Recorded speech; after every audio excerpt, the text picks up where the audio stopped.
Welcome to Reddit After Hours. This is r/PettyRevenge, where OP brings in an offender to the police that robbed one of their childhood idols.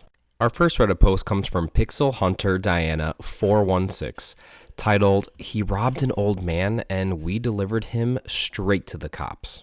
There's an old man in our village called Robert, who's been a widower for years. He lives alone on a small farm just off the main road with chickens, a few goats, a horse, a garden, that kind of peaceful life. He's one of those people everyone calls a saint. He never raises his voice, always has biscuits for the kids, and always helps when someone needs something. When I was a kid, I used to spend afternoons at his place with my friends, feeding the animals, running around the trees, and drinking juice from those old school glass bottles. One of those friends was David, a kid who came from a rougher background but was always welcome at the farm just like the rest of us. Now we're adults, and David didn't turn out great. He's known for petty crimes, always looking for a quick score.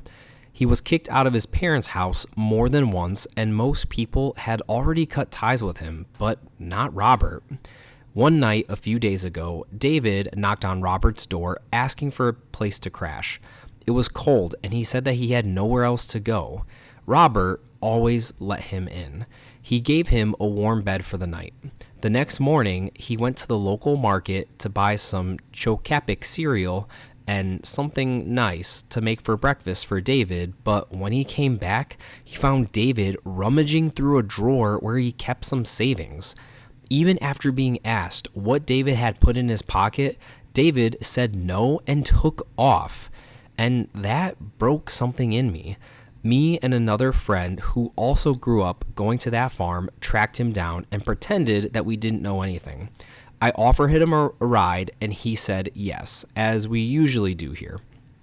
But instead of driving him to the center, we drove him straight to the police station. I explained everything to the cops and they arrested him because he actually confessed while waiting for Robert to show up. He's now in custody awaiting trial, and I hope justice is served. Robert cried in front of us, not because of the betrayal, but because, in his words, "I thought you had all forgotten me."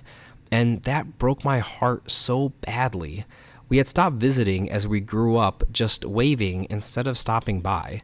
That made me realize how much of a piece of crap I am too.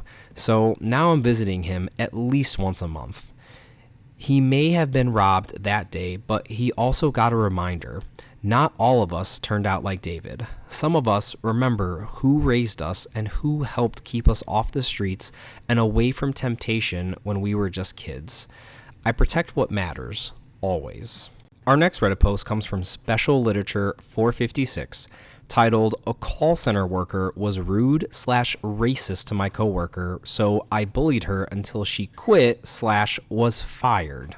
My coworker is a very sweet little old Asian lady. She speaks with the accent and grammar of someone who spent most of their life speaking a language other than English. She also happens to be incredibly smart, kind, and good at her job, as well as a consummate professional. I, however, am not a consummate professional, and you're about to find out. We had been dealing with this phone rep that we had to call as part of our job. Of all the reps, this lady was the hardest to deal with.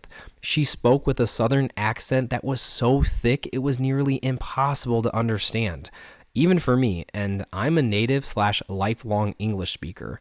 I don't bring this up because there's a problem with having an accent, but rather to highlight the hypocrisy.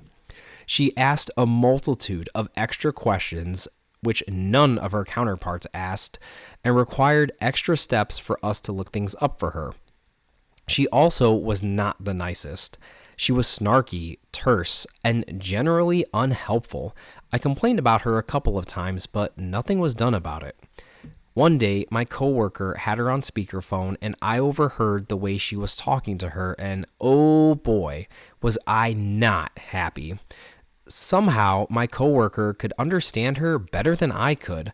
So tell me why this chick was talking to my coworker like she was the dirt on the bottom of her shoe. It was in the way she repeated things verbatim if my coworker didn't give her exactly the answer that she wanted. Answers that she oftentimes already knew but still asked for just to be a pain. She sighed and groaned like she was in abject misery, refused to answer my coworkers' questions, and the tone of utter disgust and disdain in her voice. This lady was obnoxious to me and to others who I'd talked to about her, but downright repugnant to my colleague. The more I thought about it, the more I realized everyone else I worked with except my one Asian coworker sounds white/American on the phone, and none of us had received that level of disrespect. There was a pattern, and I determined that this lady was being racist towards my coworker, and that even if that wasn't her motive, that she was a piece of garbage for talking to literally one of the sweetest and most competent people that I knew. Thus began my campaign. I knew I couldn't prove that she was anything but generally bad at customer service, and nobody seemed to care about it enough to do anything about it. Therefore, I set out to make her job as hard as possible. I started taking all the calls that had to go through her when I was on shift, and I would drag the calls out as much as I could.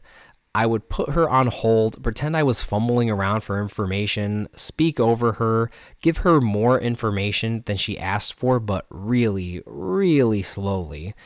Go on deranged and off-topic tangents, anything to waste her time, and always with the sweetest and cheeriest tone that I could. She went from snarky and mean to anxious and desperate. I assume they had turnaround times that they had to meet. I also continued to file complaints about her inefficiency and rude demeanor, and discreetly encouraged others who worked other shifts to also slow their calls with her down. This week, I discovered that she no longer works at the call center when I went to file another complaint, and was told that she's no longer being supervised by the person the complaints were being routed to. No telling whether or not she left of her own volition or was transferred to another department. It explains why I haven't had to deal with her this week, though. Either way, I call it a victory, and hopefully it was a learning experience for her. Our next Reddit post comes from FJBP95, titled, "They suspended me for a misunderstanding, so I took the best, much needed vacation at their expense." On a Monday night, I asked my manager if I could have my morning shift covered, and he said no worries, as the new girl is coming in to train and there will be plenty of servers for the slow lunch rush. So, sounded good to me. The next day, the owner, who has the patience of a caffeinated squirrel, messages me asking me why I did not show up. I told him exactly what my manager said. He said that she is not a real server yet, and the way he saw it, I missed my shift because I did not have another waiter cover for me. So he suspended me for a week. I am their best waiter. I'm never late, always on time, and pulling in the best reviews. Some reviews on Google even have my name in them. But I just said, all right, boss, see you in a week. So I did what any overworked employee would do. I slept in, watched movies, played disc golf, and hung out with my friends and girlfriend. It was the most relaxing week I have ever had. On Friday night, the owner calls me begging for help. They were so short-handed, they were practically using the dishwashers as waiters. He wanted me to come in for Friday night, Saturday night, and Sunday morning, all while still on suspension. I told him that I had not learned my lesson yet and could not possibly come in. When I did come back the next week, everyone was very, very nice to me, and they still are. Our next Reddit post comes from Boomin Voldemort 396, titled, "She picked her ex and took the dog. I took the money. Guess who came barking back?" So my ex and I have been having a really hard time lately. She decided that she wanted to go back to her ex, and it has been a real grunt ever since. We broke up, and now she wants everything, including the dog that she never even wanted in the first place. She loves the dog too, but never walked him, hated cleaning up little surprises here and there, and whatever. I wanted the dog, plus I trained him and paid for professional training, so I took responsibility for him and we've been buddies ever since. The problem is that she wants me to move out and wants half of everything. We weren't even married. Anyway, the house is a rental, but I always paid for it, and I was living here before we even started dating. So, nope, not today, girl. She wanted to move in with her ex because he lives with his parents, but not today. So, what did she do? She managed to get inside without being seen by the cameras, since she knows the dead angles, and got into the backyard and called for the dog, since the door has a little hole for the dog to go outside whenever he wants. How dumb do you have to be to hide from the cameras but then scream his name? The cameras also record sound. So I just went to the police station and they said that they couldn't do anything because we're not married and there's no evidence that we actually broke up or that she entered the house illegally. That sounds really dumb and like they don't want to do their job, but okay. All right. So I went to her parents' house looking for the dog since she didn't reply to my messages, and my buddy heard me and immediately started barking and trying to come in my direction.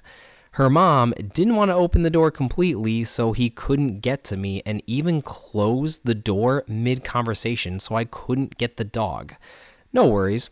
We had a joint bank account with some savings that we both invested in, even though I invested 80% or more of that money, and we had agreed to split it 50-50. So, no dog, no money. I transferred all of that money into a crypto wallet and waited 2 days. All of a sudden, she remembered my number and asked what the hell happened to the money. I told her I invested it in crypto, but I could cash it out and give her a choice. She could choose between getting the money back or keeping the dog, and she opted for the money. Guess she didn't love the dog that much. Suddenly, she agreed to give me back my dog, so she did, but it sucks so bad, unfortunately, that I lost all the money. What a gambler I am, huh? By the way, there are no more dead angles at the house now. I don't think there's any amount of money that I would pick over my dog's, but good for you, OP. I'm glad you got your dog back, and it sounds like you dodged a real bullet in that one. That was Reddit After Hours, bringing you r/PettyRevenge. Thank you all so much for listening, and if you like these videos, like and subscribe as we post a new Reddit video almost every single day.